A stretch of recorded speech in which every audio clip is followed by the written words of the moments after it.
Coming up next on The Health Hustle.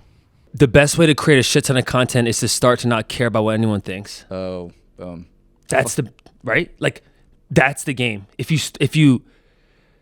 Gary's content is unreal.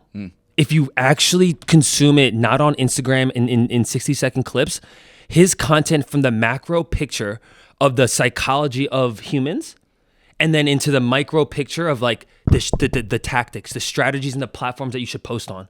Most people though, if we're talking about the macro, the psychology of their mind, they're not posting because they're insecure about something about themselves. And that's why most people don't post that 5 times a day, because they're thinking that, oh my God, who's going to watch it?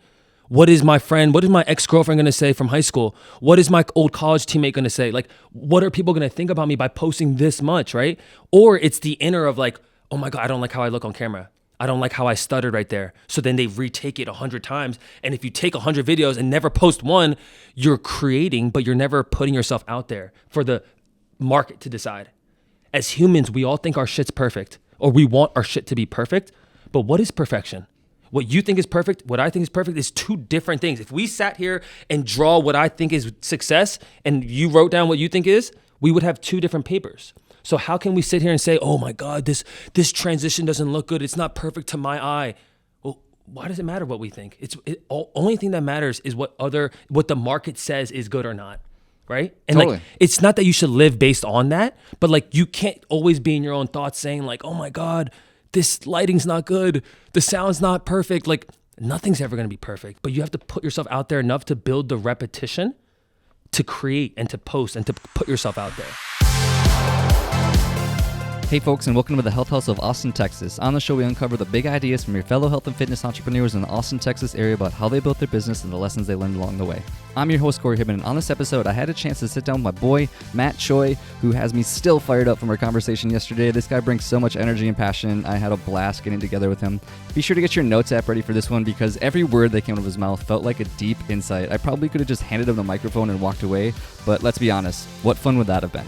Some of the things that we get into are growing up with entrepreneurship in the family, figuring out how you want to serve people, the moment he realized that the corporate world wasn't for him, the hardest challenge he's ever overcome, having self-integrity and why it's so important, why Matt believes you're a media company first and a business second, the best way to create content, learning to enjoy the journey, treating people with kindness, having a growth mindset, and so much more. This seems like a lot of topics, but honestly, we crunch it into a really short amount of time and get into all the juicy content really quickly. And so without further ado, let's go. Welcome to the show. How you doing, man? What's happening, dude? What a morning. Dude, for both of us, huh? Unbelievable. You were running a little behind. I got a vehicle towed. It's a great way to start the Tuesday right before Thanksgiving, brother. I know. It's been wild. We don't have to get into that. I want to talk about you. That's a whole nother story. So first things first, man, you moved out of here from East Coast. You're an East Coast boy, New York City, lived in New Jersey for a while. Yep. I'll be honest. I do a lot of digging on my guests before I get them on the show. So I know a little bit about your story. I love it. I do it intentionally because I try to take an angle that most people don't take. For sure. I want to get into stuff that hopefully nobody else has really talked about. And a big topic of this show is really just kind of like that entrepreneurship journey of like how somebody got to where they are here today. Yeah. And so I know you have some entrepreneurship in your history or in your family. Mm-hmm. I'd love to start there of like, what was the first moment for you of like when you started to see that entrepreneurship was even a thing or owning a business was even a thing? Because I know for myself as a child, I didn't ever see it. It was never in my family. So it's completely new to me. So where did it start for you? You know, there's probably 2 places that I'll go. First is my dad. He's always lived that like immigrant story of like owning a bodega and like kind of that being like the immigrant like kind of dream of like having your own business, right? So I saw my dad at an early on stage, just like as a kid. My parents were split when I was young. So me and my brother would always like, we would live the suburban life in Jersey Monday through Friday and then go into the city Friday through Sunday. So we lived that city life as a kid with our dad, suburban life Monday through Friday with our mom. And we would just hang around the shop, the deli with my dad and just see how he interacted with people, see how he did business, see how, you know, like just that interaction in New York. It's very high energy. People sometimes are just in their own space and others are very friendly and they're super like, oh, these are your boys and like just kind of making small talk, right? So that was probably the first glimpse. But I think really where like the entrepreneurial spirit that I got, it might have been from my grandpa. My grandpa, when he first came to the States, he actually was like one of the founding like members of like the Flushing area in Queens. Flushing is this area that is super populated by the Korean culture. And when he first got there, he opened a few businesses, a couple strip clubs, a couple bars, and he hired only Koreans. What? Only Koreans, bro, because he wanted to bring people to America, right? So he wanted people to have work, and basically he paid a lot of them under the table. But what happened is he had like 10 different businesses in Flushing, which is like the heart of like Korea almost right now. If you went there right now. Sure. But dude, he got sued by a bunch of employees that didn't give him, like, that he didn't provide insurance and X, Y, and Z and all these things, but it was all under the table. So basically he went bankrupt, lost all the businesses, and that was like a moment that I didn't know this as a kid until like later down the road, and all of our aunts would tell us like, yeah, this is what your grandpa did. And like, this is how, like, I think that our childhood, I might have grown up differently if he didn't lose all those businesses, because my family would have had a lot more like wealth, Totally, legacy to pass down, right? But then my grandpa lost all that, and then he got big into gambling and things of that sort. But he really had that entrepreneur spirit of like, one, starting business, but then also bringing people up with you. Because at that time, you got to think it was like early 40s, like 30, like not many Koreans were immigrating here yet. And he wanted to give them work so that they can, obviously, you start to build a community. So that was probably where, without even knowing, Corey, like it probably started at that point. That's wild, man. It's insane. But when I heard that, I'm like, and my grandma would always tell me that I kind of looked like my grandpa. Like I had a lot of similar tendencies. And like, yeah, I don't know, dude. It was just it was so interesting to hear, because you know when you're a kid, your parents aren't telling you the war stories of like their parents and like the shit that they've done. And when I heard that, I'm like, I just resonated with it so much of just that journey, that's the entrepreneurial spirit. And whether you build a 6-figure business, a 7-figure, 8-figure business, like even the journey of it is the game. And like that's for me what I appreciate more than anything is anyone that's just chasing that. What do you feel like you learned from the differences of those two worlds, right? Like one of them is your dad's place, which is what I think you said, a convenience store, basically. Yeah, like a bodega. And then your grandpa, who was like, it was like a strip club and whatever else. Restaurant, pub and all those things. What I can see as a similar thing, bro, is service. And as humans, that's how we find fulfillment, right?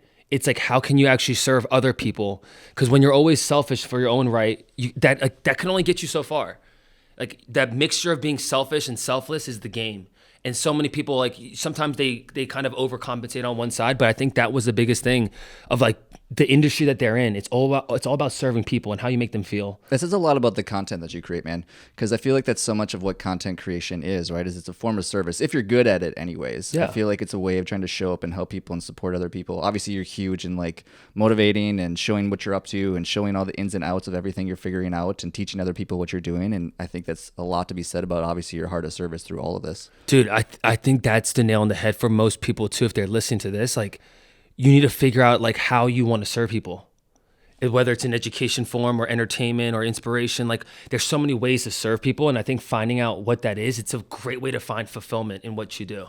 Damn, man, that's cool. I love that story, and I don't think I've heard you share that one. Bro, I haven't said that many. Dude, that was like, talk about getting right into it and like getting something new. I haven't told that story about my grandpa, I don't think ever on a pod. Ever. So clearly I did my research. Sweet. So, okay, let's follow that journey a little bit. So obviously this was the early stages of you figuring out like, wow, this business starting, entrepreneurship thing it was starting to grow, and you started as a seed. Like I see that so often as too, even in myself, of like, it starts with like a seed of like an idea of something that's possible, right? So obviously that started with you at a young age. When, as you kind of started going through maybe like middle, high school, maybe even college, were there things that you were doing in terms of like side hustles or businesses or people you're collaborating with at that time? Not as much in an entrepreneurial way. Like I think for me and my brother, when we were young, we always hustled when it came to like lemonade stands in Las Vegas, just because it was hot as hell. Every corner you could just kind of pop open, sell lemonade for 25, 50 cents, whatever.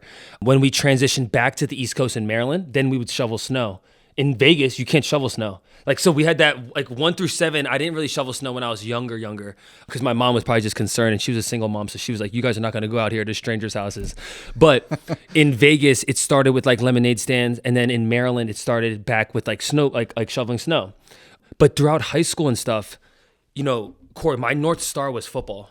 Like that was me. That was my identity. It's kind of how people see me as like a runner, creator now. That's how I was in the football space. All I cared about was football. So a lot of what I did, I had a couple part-time jobs, just like working at like a Jersey Mike's just to get a little bit extra cash. So I would play a game on Friday night, score some touchdowns, Saturday, Sunday, work, make some deli, like make some sandwiches for the same people that were cheering for me on Friday night. And like just that humility of like not thinking that you're so big-headed just because you're a good football player, and like having that humility to just continue to work, and like I didn't want to ask my mom to like give me allowance money, you know, because she's a single mom. Like anyone that now, like, as I see parents now, I can just see the struggle when people have both parents in the household, let alone if you just have one.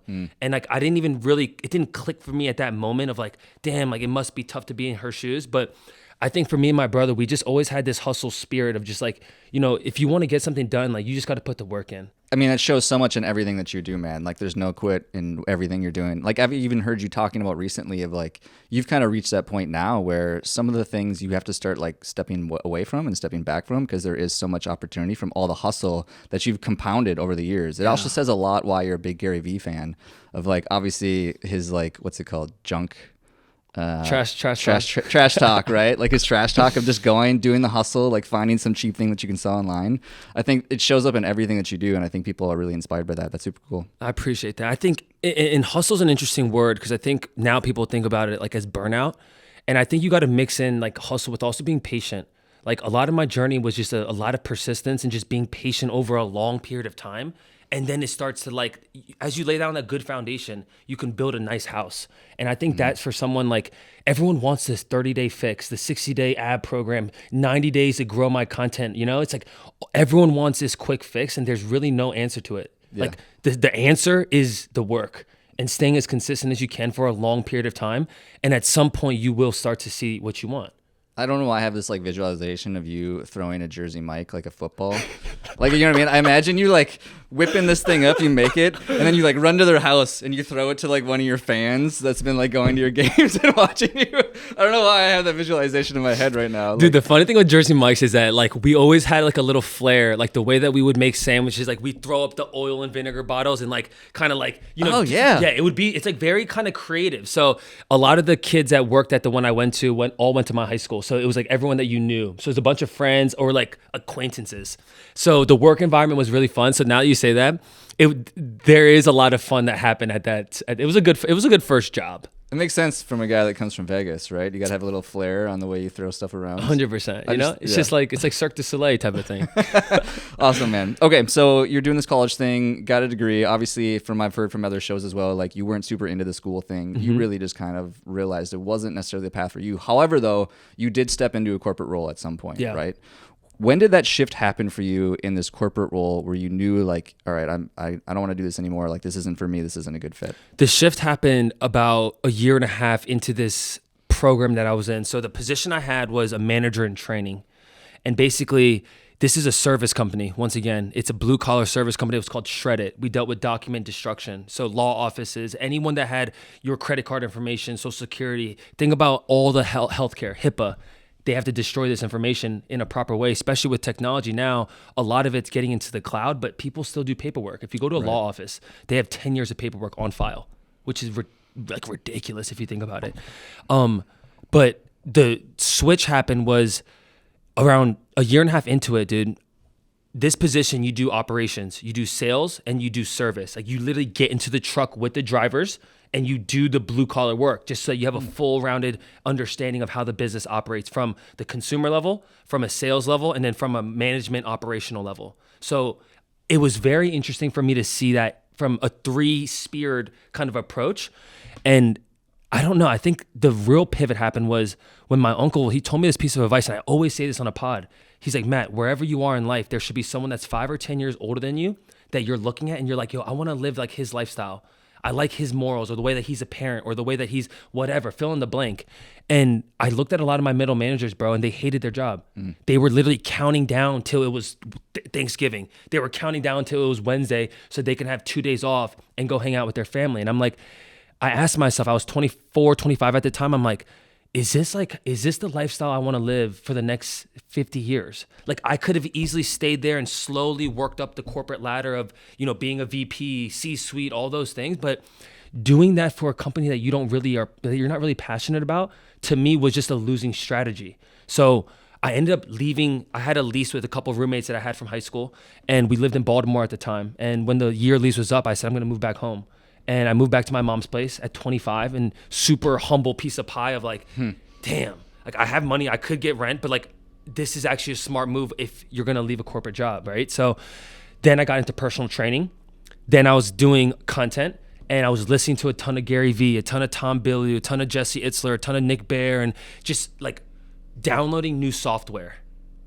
And by doing that over time, just changing what I was listening to, I started to change my framework. And I slowly put it into practice through doing stuff like the David Goggins challenges or running or just finding uncomfortable shit and doing it at a relentless consistency,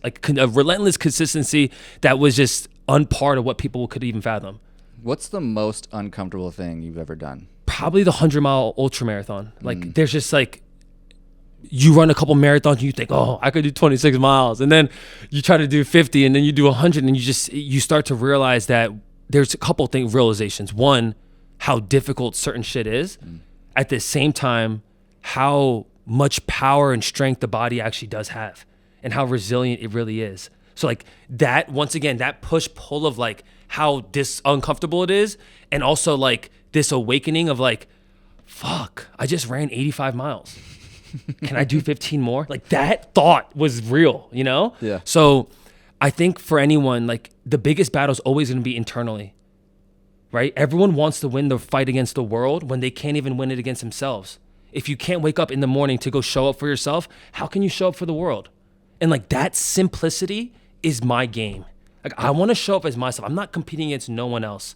I just want to be the best version of myself every day until I die. I want to run 100 miles on my 100th birthday. That's my goal. Okay, you said that on a mic. This is going to be on the internet. So when you're 100 years old, we're going to pull this out. I'm going to say, hey, man, we want to do that 100 Corey's going to hold me accountable. I jive with that so much from the principle of just integrity with yourself. I think about that on a literal daily basis of how important it is to be honest with yourself. Otherwise, you can't be honest with the world. And what I mean by that is like exactly to your point of doing hard things is like if I say I'm going to do a workout that day, or if I say I'm going to get into a cold plunge, or if I say I'm going to do a marathon or whatever it is, I'm going to do it. Not necessarily because I feel like other people are going to like shame me, but because I know in my soul that if I don't do what I say I'm going to do, then I start to lose integrity with myself. And that's a way bigger issue than it is from anything else. Dude, 1000%. And like, even for me now, Corey, like now it's like, obviously there's a little pressure when it comes to like, if I make a goal on social and like all these people are watching my content, if I like kind of don't live up to it, there's always that pressure. But to your point, even just being able to control the inner of like, I still have those thoughts today. Like even when I was on the track today, I'm like, dude, I was like, I have to do these amount of reps at this time. And no one was watching. No one's out there. It's just me and my buddy Jackson just ripping miles, right? But that feeling, that having that integrity with yourself is the biggest game. And it's the best form of love, self-love that you can give to yourself is showing up. Totally. The quote that goes in my head all the time is that what you think about yourself when you're by yourself is like the most important thing in the world. Is like if you can sit alone, like you did these sprints or whatever you did this morning. Now later today, I promise you could sit at home and think like, yeah, I'm really proud of myself that I did what I said I was going to do. Versus if you didn't do it, you would have to sit at home later today and go, man, really wish I would have did what I said I was going to do. Really wish I would have stepped up and actually competed or put my best effort into it or whatever it is. Is like to be able to go home every night and to lay in bed and go like, yep, I did it. I did what I said I was going to do is like honestly the thing I'm always chasing. It's a great feeling. Yeah. It makes it easy to sleep at night. Yeah, totally, man. Let's follow this journey forward then. So, okay, you realized corporate world wasn't for you. You were doing some personal training as well. When did you sort of make that shift? Actually, before I ask that question, how long have you been creating content? I've been creating content for about 3 years. Okay. And in that 3 years, was that a big facilitator to you doing your own thing? Or like how did that play into you essentially wanting to do your own thing, creating content and doing the YouTube and the TikTok and personal training and all that stuff? It started to like, it filtered over. Like I tell people all the time, content creating for most people always starts as a side hustle, right? Because like you have to have something that's like bringing some revenue and bringing some money in to then allow yourself to have freedom to start to create. So for me, it was like, all right, I'm a personal trainer now, but listening to so much Gary, I realized every human should think of themselves as a media company first and then whatever you do. media company, lawyer, media company, personal trainer, media company, wholesaler, whatever you are, whatever you do, if no one knows about what you do, then how can they buy from you? And that simplicity, dude, I realized I'm a media company first, and then an athlete, and then a trainer, and then fill in the blank. And that's why I take content so seriously. I think that's the game. If no one knows what you're doing and what you're up to and what you're about, then how can you ever market yourself? It's so much easier to market who you are when you've built out a personal brand. So the real pivot happened was, just like everyone, bro, everyone wants to win on Instagram. 2 years ago, before IG Reels came out, IGTV was a big thing because they wanted to compete with YouTube. And at this point, TikTok was still music.ly. And once that conversion happened, when TikTok bought them, then TikTok started to really create some buzz, but it was all the entertainment stuff. The D'Amelios, the Addison Rays, everyone dancing. And no one really thought that athletes or creators were going to go onto this platform and start to talk their spiel. So I was listening to Gary Vee, and I wasn't listening because I wasn't doing it. I wasn't making the TikTok. So I was consuming so much Gary and trying to win on Instagram, and I wasn't getting much traction because it was hard to grow on those platforms at that time. And then I just said, all right, hold on. Let me just reconfigure my strategy, and let me just dive some time into TikTok and use the same videos I'm using from there to then double cross and post it onto Instagram. And that strategy started to pick up some steam. I finally had a video that went viral on TikTok of me training this 6-year-old kid who had a little form of autism. It was me literally just dropping a tennis ball and him catching with one hand. This video hit 100,000 views. Then I just started posting as much as I can, 5 videos a day. Just, Corey, I'm talking about random shit. What I ate in the morning, me going to play flag football. I was playing flag at the time, me training people, me working out. And I was just testing. Once COVID hit, I lost my job at Orange Theory. I was on unemployment, and I started to just do challenges, shit that was just hard. That just I couldn't get into a gym. So I'm like, all right, Murph, 30 days in a row, 30 Murphs in a row. Let's rock. What? Yes. So at the end of that month, I ran 60 miles. I did whatever 100 times 30 is, that many pull-ups, and then down the list of 200 push-ups a day, 300 body squats. And I just did that workout 30 days in a row. And from that point, it just kind of was what's the next thing? And to David Goggins' point of that can't hurt me mentality, callousing the mind, doing things that are really uncomfortable, but making it part of your routine. So then the 2 miles every day turned into, all right, I put on my Instagram. I had maybe 2,000 followers. I was like, guys, how many miles should I run today? And I was like, 4 miles or 4+ miles? Everyone's like, yo, go run 4+. And I ran 6 miles that day. Then the next day I'm like, all right, how many should I run? Then I did 8. Then I slowly just started to move the needle. It's the same thing in the gym, progressive overload, right? When you think about adding 10% every week, every human can do this. And it's just I know I'm a former athlete. I know people look at me dude, you're so in shape, X, Y, and Z. I know that. But the mindset that it requires to do this, anyone can adopt. You must have dropped about 13 knowledge bombs for me right there. There's so many things that I want to pull out of that, so thank you for that. The one that honestly sticks out to me really heavy, and I hope other people picked up on this, is you said, I was listening to Gary Vee, but I wasn't listening because I wasn't doing it. Fuck yes. Holy shit, did that hit me right in the gut, because that is literally, I would argue, most people listening, no offense to anyone listening to the show, but listening to podcasts, watching videos, all those things is don't just listen, man. Yeah. Absorb, execute, do. It's one thing to brain candy or mental pornography, whatever you want to call it. It's something completely different to absorb it and actually execute on it, which you obviously did by creating 5 videos a day. What the fuck? How do you have time to create 5 videos a day? That's insane to me. Was it literally just you on the shitter and you're just hey, this is me taking a shit, and you upload it? How do you even do that? The best way to create a shit ton of content is to start to not care about what anyone thinks. Oh, boom. That's right? That's the game. If you Gary's content is unreal.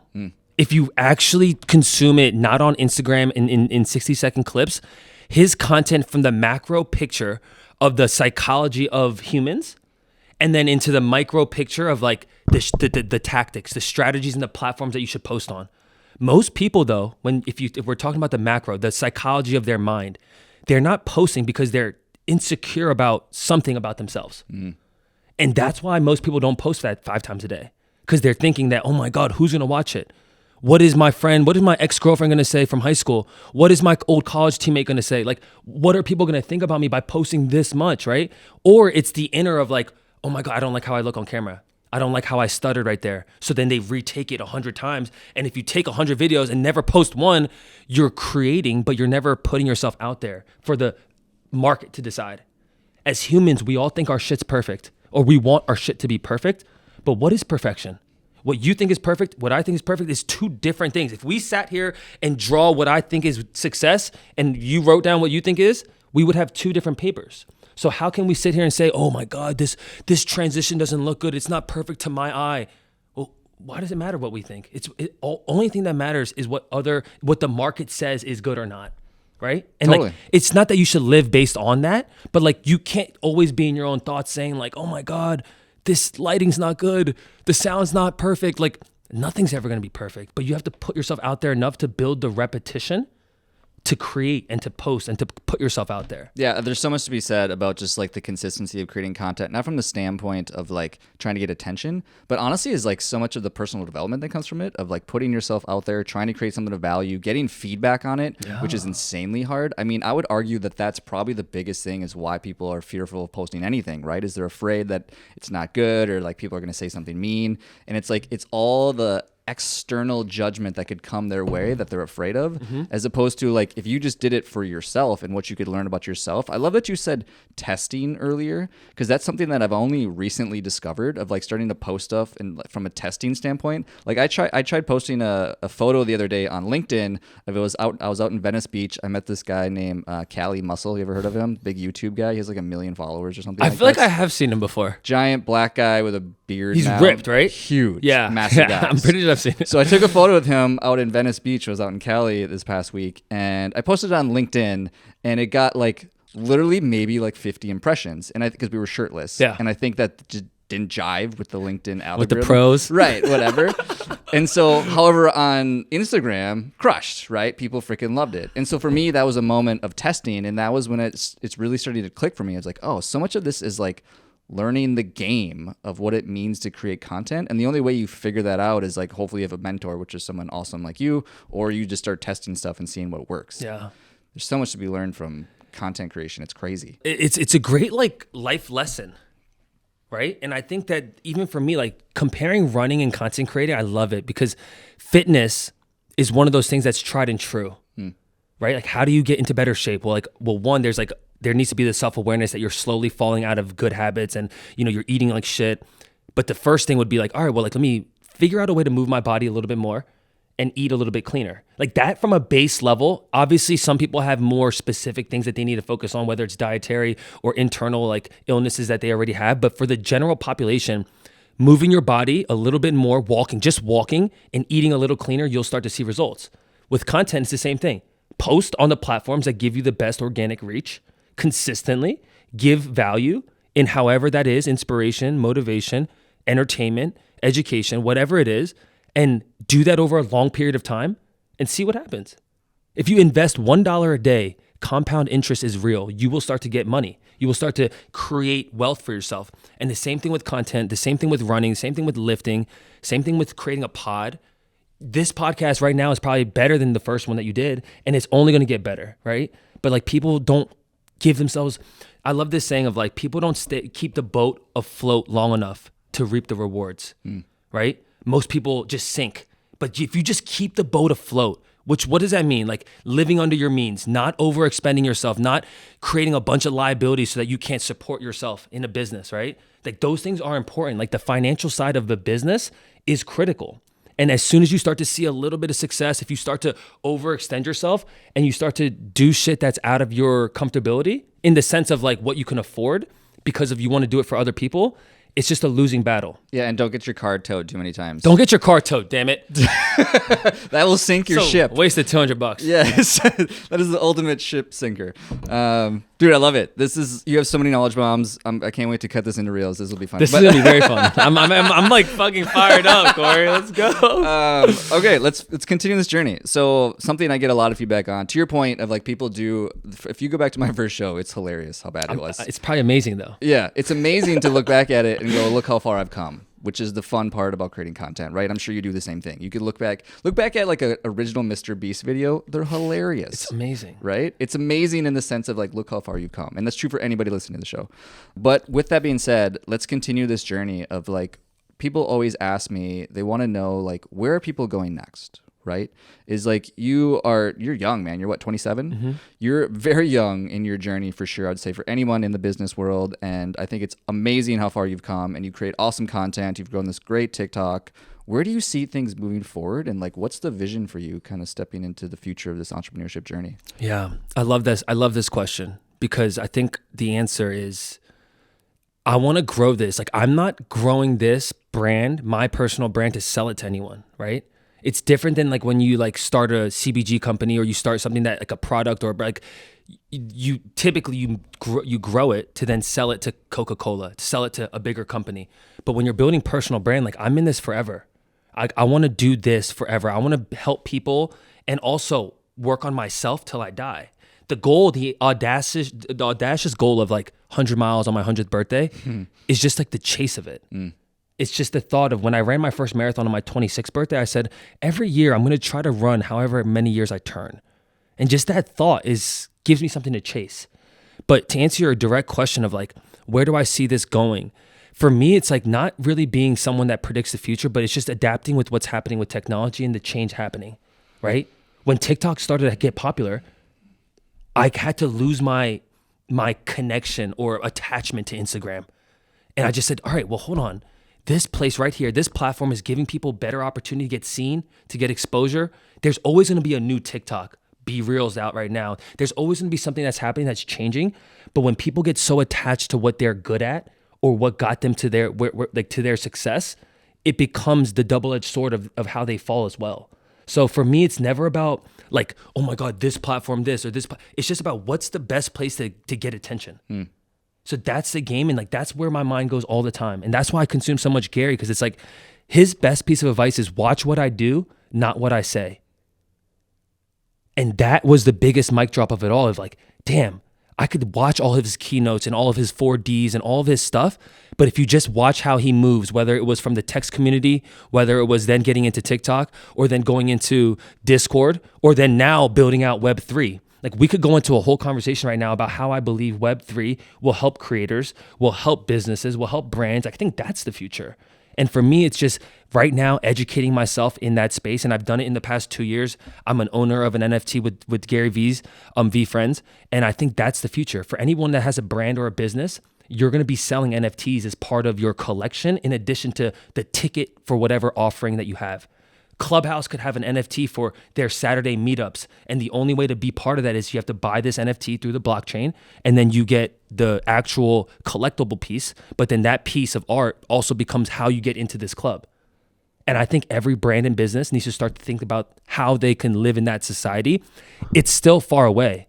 If you look at the crypto market and any of the Web3 market right now, it sucks. It's in the shitter. So is most of the market. But this is where a lot of companies start to get built. When recessions happen, some of the biggest companies get formed. So that's how I see the future.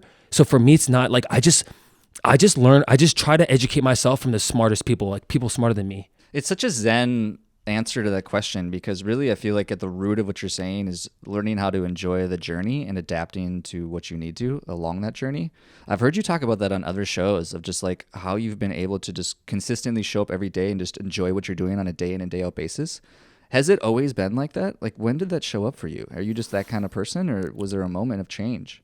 I mean, my mom's provided so much self-esteem for me at a young age, where I didn't always feel this need of outside validation. Even when I was getting it, I was the star quarterback, the team captain in high school, earned a college scholarship. I was in the cool clique, all the things that people in high school say that they want. And I had it, and it's not like that fulfilled me. Like, nothing changed. It was cool that, yes, my energy was attractive to other people in that sense. I kind of always felt that, like, whether it was with older people, younger people, like, to me, treating people with kindness and treating them nice is just a positive ROI. I don't see how people can't see that, you know? So like, just being a quality human is just a prerequisite for me. I don't, like, if you're not that, I just don't really want to be around you. I can't have a laugh because the lady I talked to, the tow service lady, was the meanest human I've ever met in my life. And like, it makes me, and I don't say that to like slam her or judge her, but it was because like I was talking to my parents. Long story short, I got my parents' car towed, and I called my dad and I was like, hey man, like super sorry, I got your car towed. I'll figure it out. I'll pay for it, yada, yada, whatever. And I called this lady and we're on a 3-way call with my dad and this lady. And she is like angry, like as if we murdered somebody. And I was like, hey, like just trying to get our vehicle back. I was trying to be kind. I know she talks to demons all day long. I know how hard her job is. And I'm just like trying to be kind. And she's like, yeah, you got to be here at 10. I was like, well, maybe can we do like 10:30? Cause like, I don't know if I can for sure be there 10. She's like, if you're 10 minutes late, then you cancel and you have to reschedule. And I was like, okay, can we do 10:30 then? She's like, fine, 10:30. And she hangs up the phone. And I was like, and my dad was like, are you still there? And I was like, yeah, I don't even know what to say. But then like, I always fall back on just empathy. Yeah. Right, man? Of like, man, I can only imagine how probably sad or angry or tough her life is and just the challenges of what she has to do for a job. But to your point, and the reason I was even getting into this is that point about the ROI on kindness. Is there isn't an unlimited upside to just being kind. Being mean, she will get nothing out of that ever. Yeah. Never, right? Like you never get anything good out of being mean. Maybe in the short term, but definitely not in the long term. Never. So that's kind of, that I don't know. I don't think there was like a moment where it just shifted. I've always had that internally. But I think to your point, dude, there's nothing beneficial in the long run by being rude to people. And you know what? Maybe I'll peel it back here. I moved around a lot as a kid. Right? I lived in Jersey for the first 7 years of my life, New York sometimes here and there, going to Las Vegas. Me, my mom, and my brother drove to Las Vegas. My mom was the only one that drove because me and my brother were too young. I went to like 3 different schools in Las Vegas, elementary to middle to just kind of bouncing around. We moved around a lot. So I've always had to make new friends. I've always had to be adaptable of like, all right, I'm in a new environment now, different kids, different ethnicities, different this, it's always been changing. Then at 13, I was like, oh, I have a solid friend group here in Vegas. And then I move again to go to Maryland. So to your point, if you're a new kid, if you're rude to the teacher, to your classmates, how are you going to make friends? Good luck. And talk about that point of life of like being young and not really knowing who you are. If you are rude in those settings, it's going to be it's going to be an uphill battle. So early on, I'm just like, all right, well, let me just try to fit in, not be fake, but just try to fit into these people and see how they are and, you know, how the intricacies of people on the East Coast and the West Coast are a little bit different and just trying to like dive in but just still be who I am, you know? Yeah. And I think that aspect of just being kind and people always remember how you make them feel, period. And I've always had a positive place in that aspect of like making people feel empowered or good or like whatever it might have been. And I think that's something that I want to just keep with me forever. But I think it could have happened from that point of like being younger and just always moving around. Yeah. I mean, you had to be adaptable, right? Like you had to figure out how to work with new and unique people and figure out like how to actually create a relationship with them without being an asshole, basically. And dude, trust me, I'm not a perfect human at all. I've had many moments of like being rude at times and having to relearn that as well. So I'm not sitting here saying I'm a saint. I've just over the years learned that it's just smarter to be nice. Yeah. I had to learn a lot of that the hard way as well. I feel like you had to be mean to enough people to realize, okay, this just didn't work out in the long run for me, right? Because then all of a sudden like you needed something and I was like, okay, that was a bad idea. I have 10 rapid fire questions for you. Let's go. Whatever comes to mind. Best business advice. Stay patient. Best marketing advice. Be who you are. Favorite part about entrepreneurship. Freedom. When are you the most productive? After runs. Who is your inspiration other than Gary Vee? My parents. Ooh, boom. Tell me one secret about you or something just most people probably wouldn't know about you. I'm super geeked out about finances. Like all I watch is CNBC. I don't watch any TV but the market. Because I haven't always been I haven't been good with it. Just like running, just like content, I never really understood what it was meant to invest. I've always been a saver ever since a kid, but I realized that saving is just a losing strategy again. So you have to understand personal finance. I'm a fucking geek about it. I can have pretty high level conversations with people that are in the financial space because I've done a lot of homework on it, but not many people know that about me. No, I never in a billion years would have guessed that. Yeah. I need to tap into you for that. That's incredible. What would you change about yourself? I wish I was a little less selfish at times. I can feel that. I was going to say nothing, but I'm like, no, don't say that. That'd be... No. You can't cop out of that. Yeah. I wouldn't have let you cop out of that. Fair. I like that. When were you the happiest? Maybe it's right now. Yeah. I mean, dude, to your point, every day. Yeah. I feel like it's always a blank slate and the happiness is high every day. And I mean, even in an entrepreneur journey, there's lows of like, oh, losing out on brand deals or losing out on money or X, Y, and Z. But in the grand scheme of it, being able to do what I want, unreal. I totally jive with that, in that I just met a guy recently, and every time I talk to him, he answers the phone, he goes, best day ever. I love that. Right. And so I started using that. I was walking someone's dog the other day over here in downtown Austin. I love to do like dog sitting, house sitting type deal. It's the greatest gig of all time. Because then I don't have to deal with the dog on my own. I can just take care of other dogs and take them around. It's genius. And I was taking this dog out, and it was super cold this last morning here in Austin, obviously. And I'm like cold and feeling like kind of trashy or whatever. And I get out, and the guy's like, hey, how you doing? I was like, best day ever. And he's like, all of a sudden he like sparked up, right? Dude. And we started a conversation. So like that little phrase, man, it works. Like it just tricks your own brain. It tricks other people's brains. I don't know. It's spreading positivity. Totally, man. Favorite part about Austin? The community, the people here. Dude, it's stupid. Is that why you came here, for the record? Yeah. Purely community? I had no idea if it was even true, but I wanted to experience it. But people told me like, Austin's this place, Austin's this. And once again, I love hearing feedback, but I want to go through it on my own. I packed up my Honda Civic and I just drove down here, never being in Texas before. I had one friend, college teammate that lived out here. He works for Apple. He let me crash on his couch for 3 days, and I found an apartment. And I said, I'm going to live here for the next year, at least. How long did it take you to click into that community and go, all right, yep, this is the spot? You know, it was kind of a gamble, but like when I realized, like I looked at the Collective, which is the gym I go to, and then just a couple people I knew that lived here, I felt welcomed when I first got here. And then when I pulled the trigger, I'm like, all right, it's been only reaffirming my position here, that it's just a win. I feel like there's just like whispers in the dark about Austin, because I can't tell you the number of people that I've met that have that same story. It's my story. I was literally just out in LA. I was talking to these two girls at a coffee shop, never met them in my life. And one of them just briefly in passing mentioned, she's like, I feel like Austin is calling my name. And I was like, I didn't really dive into it, but I just thought that was interesting, because your story is the same as my story. Same as what Zach Bitters flew out. He just recently Zach from freaking Arizona. Yeah. And it's same as me. Like me and a buddy literally drove down here from Minnesota. That's where I'm from originally. We packed up our cars, came down here. We didn't plan on staying here, honestly. We were doing like road tripping, going to different cities. We got here the first or second day I was here, met these random people. They invited us to a honky tonk like Christmas party or something like that.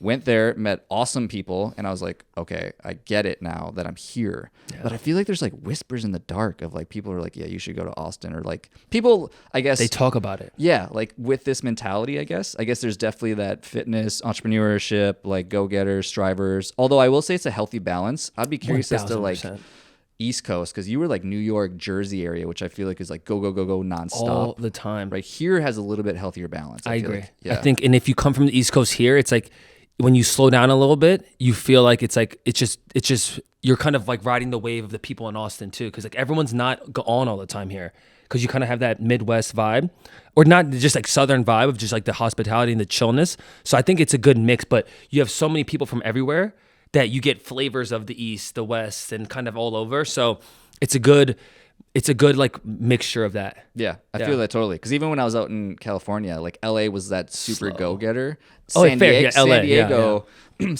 was slow. Yeah. LA area specifically, and San Francisco is very go-getter. New York, very go-getter. Here's like middle ground. It's been nice. Yeah. So I have one more question. But before I ask that question, what's your plug? Where can people find you? This has been super fun, dude. I appreciate having me on. This has been fun. You guys can find me. I'm on TikTok. I'm on Instagram. I'm on YouTube. TikTok and Instagram, Matt Choi 6. And on YouTube, just Matt Choi. You can find me on there. I'm on almost all the platforms. I try to respond as many DMs as I can. So if you reach out to me, maybe not immediately, but I try my best to respond still. Just because I know I remember being in those shoes very like recently, like it was yesterday, of like reaching out to someone I've been looking up to and following on Instagram and sending that little reaction what it does for the other human is so powerful. For me, it's 30 seconds. I literally just do a voice memo because I don't like to text it out all the time. So I'll just do a voice memo and be like, yo, what's up, man? I appreciate you following, whatever. But yeah, you can find me there. Dude, dope. You responded to me, which I appreciate. So thanks. So before I ask my last question, though, I just want to acknowledge you, man. Like I said, I dove into a lot of your content, been seeing what you're up to. Like, you have so much passion for what you're doing, and honestly, genuinely helping people and serving people and putting out really great content on TikTok and YouTube and all the awesome platforms out there where you're just like value nonstop. And I just want to acknowledge the fact that like there's no quitting you, man. And I hope to see you run a 100-mile marathon at 100 years old. And I appreciate it's on record now. It is. It's look, we got 3 cameras here. We got the freaking audio recording. We're going to freaking make it happen. The people know. So this is a question I ask everybody that comes on the show. And so if you were to go back from ground zero of your entrepreneurship journey, right? Like the starting days and maybe even like first days of creating content or first days of being a trainer, whenever you feel like that moment was for you that you started doing your own thing, and you were to give that person a piece of advice, whether it was your younger self or somebody else in that same situation, what would maybe be the best piece of advice you could give that person that would just really help them on the journey and make sure that they're focusing on the right thing? I've said it already with the patience. I think that's just you need that to just win in anything that you do. But I think something that's tactical that someone can apply is you just got to be a lifelong learner. Just every single day, right? Even if it's 5 or 10 minutes of reading a book, listening to a podcast like this, listening to anyone, that entrepreneur that you look up to whoever's in your space that's doing well, that's killing it, listen to them every single day, even just a little bit. And I think if you can actually transform our mentality as humans, as students and employees, is just do what we're told. Getting out of that mentality and start to seek curiosity, doing that is one, by learning new stuff. And I think that is the biggest thing I learned. I remember when Mark Cuban said it, he's like, yo, I read 2 hours a day. Every day I'm still learning. And he's a successful billionaire, one of the best entrepreneurs in the world. If he's still doing that, Corey, it's like, how can we sit here and say like, oh my God, we've made it, or we're good enough? And obviously everyone has different levels of entrepreneurship and hustle and ambition of what they want to do and how much they want to earn and all of those things. But I think at the core of it, if you can learn every single day, even just a little bit, just to work on new tool sets and skill sets that you have, you will win in the end. Growth mindset, baby. Always. That's a freaking game changer. I've never said this on this show, so I'm going to wrap up the show with saying, if anyone's listening and they want you to come back, please shoot me or him a DM, because like this has been fun, and I feel like there's. I would love to do another one. I feel like there's so many other angles that we could have got into that we just frankly don't have time. But yeah. If anyone else is listening and they want to, but thanks. Look, people, tell Corey now. Message him. Message us now and be like, yo, we need part 2, because we'd lovely have to do that. I love it, bro. Appreciate it, brother. Thanks. Of course. Thank you for listening to the show, and I hope you enjoyed listening to it as much as I enjoyed recording it. Before you go, I only have one ask of you, and that would be to check out my 3 Tips Tuesday newsletter. It's 3 marketing tips every Tuesday that is specific for the health and fitness professional to help them market and grow their business. If you press the link in the description, it will take you to the archive of all my previous posts, and you can decide for yourself if it's something for you. If you find it helpful in any way, you can just sign up for the newsletter on that page, and then you'll get the weekly 3 Tips Tuesday in your inbox every week. Thanks again, and keep hustling, my friends.